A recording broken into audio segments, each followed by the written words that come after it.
guys, what's up? It's Matt with 86 Gaming, and we're going to be taking a look at one of the last MSI products I have on the bench. It's the MSI DS100 Interceptor gaming mouse. It's an entry-level gaming mouse coming in at a price point of about $29, $30. When I checked on Newegg, that's the price they're selling it for anyways, and I agree with that price. I think this is seemingly, so far, a good budget mouse. I've got some stuff to look at and some more to do with it, but just going over a quick recap of what it is. You've got gold-plated USB. You've got a braided cable in true MSI fashion with black and red. The mouse itself is black and red. It does have a LED light scheme inside that you can change with their GUI. So you can go in there, do some macros allegedly. I have to go in there and look at it and play with that still, but I will definitely put that in here. And it's got a nice rubberized coating, like good ABS feel. I think it feels nice in the palm. I have a pretty good hand, but it can sit in my palm and my fingers rest comfortably on the mouse. The forward and back buttons are a little cheap looking, but they have good actuation. Everything seems to be pretty nice. It's a little probably tighter, requires a little bit more to depress than a mouse that I'm more comfortable with, which is my Gambia Zeus. So, you know, that's one thing. It looks good, it feels nice, and that's first impression, and I was anticipating something a little less, and didn't get that. I actually got something that, you know, so far it seems much better. Going over some stuff real quick. It had a sensor in it I had never heard of. I had to do a little bit of digging to find out about it and what it best compares to. So this is actually a PixArt's PAW 3606 laser sensor. 3606 from PixArt goes up to 3400 CPI or DPI, whatever you prefer to call it, with a native resolution at 1200. So it performs probably best at 1200. Anything else it's upscaling or forcing itself to upscale to go faster. The mouse only tracks at 30 per second and accelerates to 9G, I believe. You know, you say confidential. I really hope they're not confidential anymore. I found them on overclock.net. Don't come get me, PixArt. So, just looking into it as a basic entry, something to compare it to is probably a 3090 or a 3050 by Avago. And fun fact for you kids, if you didn't know this or you know anything about the sensors at all, PixArt actually owns Avago. So those people that are like, Avago makes better sensors, no, PixArt does. They're the same company, if you didn't know that. PixArt acquired Avago a while back and just left the AD&S series alone and produces them out as such. So anyways, that's just a real quick overview of this mouse and what we think. Oh, we got a mode swap button here on the bottom, so I guess you can have some profiles saved on it, which will be interesting to know. Not to seem underprepared, I literally pulled this out of the box and started examining it, and I'm going to sit down and test it tonight, do some video of it, make some B-roll of it, and we'll see what the final thoughts are in this video. And hopefully it's good, because I think for 29 bucks, MSI, you might have a winner of a entry-level gaming product here, laser sensor mouse. But let's get into it. So let's take a look. I'm going to play with it a little bit, and I'll get something up about it here shortly. Thanks, guys. Okay, so let's take a quick look here at MSI Interceptor DS100 gaming mouse, the graphic user interface that they have set up for it. So if we were to just pop this up and open, this is kind of what opens, except I think I was probably on a different page. I was probably on presets or something. No, what do you know, that's neat.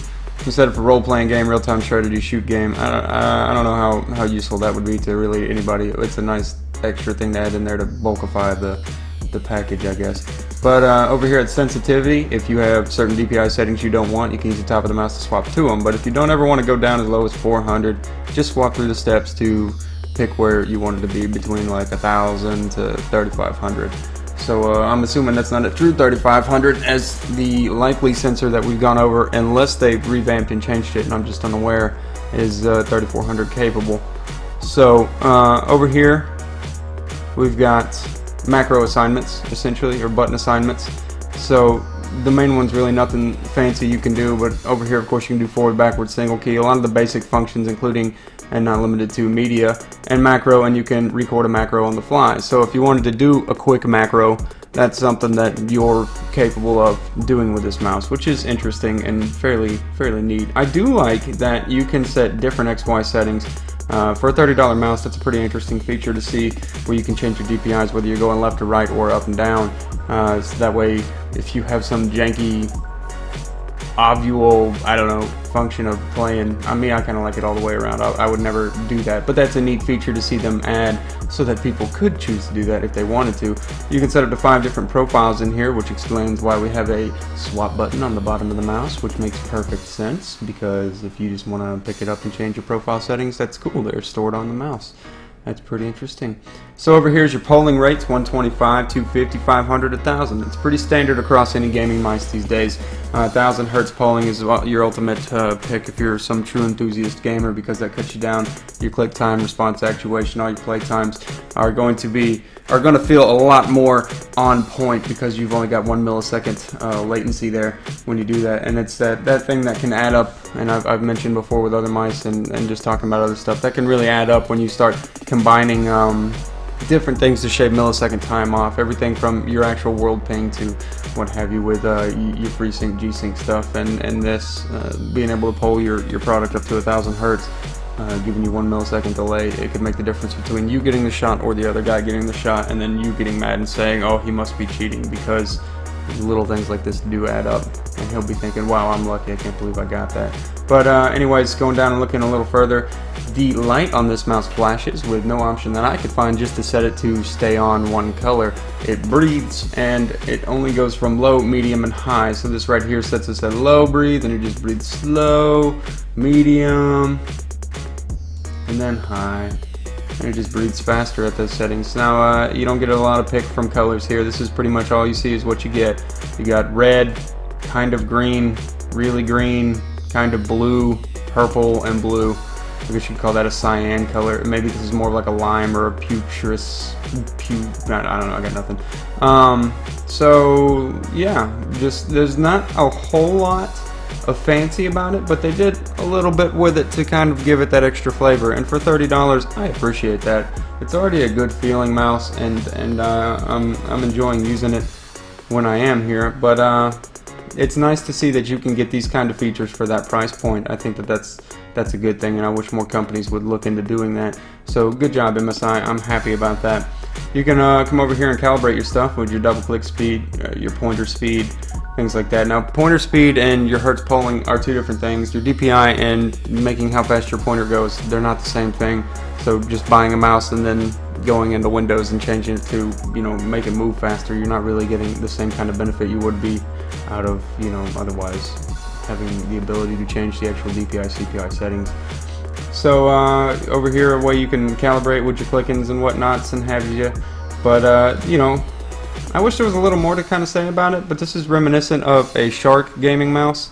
I've played with some Shark stuff before. It's a pretty simple UI. You just go in, and that's really about it. So anyways, we'll move on from here and take some closer looks at it, maybe see how it plays in games. And I hope you enjoy looking at this beautiful desktop wallpaper. Anyways, guys, thanks. So come join Papa in his chair. Anyways, just to wrap up here in the evening now, early morning, it's probably about 4 o'clock.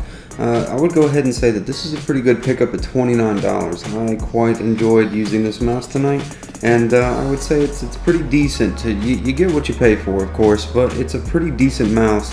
And I would say, if you're looking for something that's nice, but you can't afford one of the nicest, then this will do. This is a good entry-level gaming mouse, and I think that you will be pretty excited about it. Also, we're going to find out how well this audio recorded, because Mr. Blue Yeti here is sitting next to the PC, and while she's a quiet PC, the gain is turned up, and I'm sure you'll be able to hear what sounds like an airplane engine next to you, maybe. But we'll find out. That'll be fun to find out too. Just try to ignore it. I'm also speaking quietly because it's nighttime and I'm trying not to disturb the sleeping dogs. But you guys have a wonderful night, and I would say that this is a worth it buy. If you were interested in it, check them out on Newegg. It's the only place I think I've actually seen it for sale. It's probably on Amazon somewhere. It didn't look that hard, to be honest with you. But my conclusion is this is a pretty good mouse for what you get, for what you pay for. And if you're looking at budget-oriented, entry-level, maybe pick this up, maybe try it out. Who knows, maybe it'll lead you to other MSI products, which when it comes to their hardware like motherboards, man, they're primo. So anyways, guys, thanks for watching. I hope you guys have a good morning, night. I'm tired and I'm probably going to go to bed soon.